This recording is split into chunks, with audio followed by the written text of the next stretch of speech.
xibaar yu wér te wóor ca tàng ba abonnez-vous pour ngeen di mën di jot suñuy vidéo.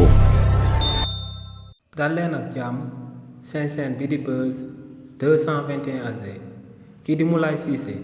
di ak personnalité publique bu kenn dootu présenté ci réew mi di Sénégal daal di bokk ci membre société civile bi yëkkati nay kàddu daal di koy jëmale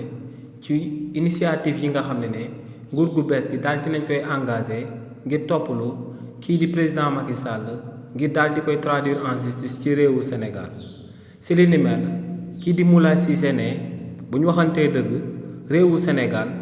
waxtu bu ñu daal di toll soxlawuñ daal di toppalu ku mel ni que président Macky Sall ne question bu muy daal di laaj ci loolu moom mooy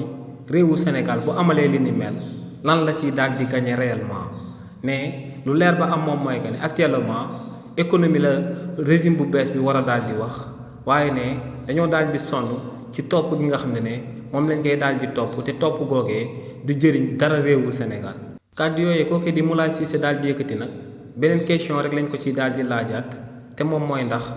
topp lu nit koo xam ne dafa amal nag su dul noonu ndax akub réew lu dul justice war na ko cee war a mën a daal di xaar lu leer ba am moom mooy que ne kii di président Macky Sall ginnaaw ba mu daa nekk ci bopp réew mi lañ fi amal akub det kase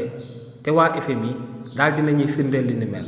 leneen lu leer ba am moom mooy que ne président Macky Sall ba muy nekk ci bopp réew mi lañ fi boom lu ëpp 80 personnes ci réew mi di Sénégal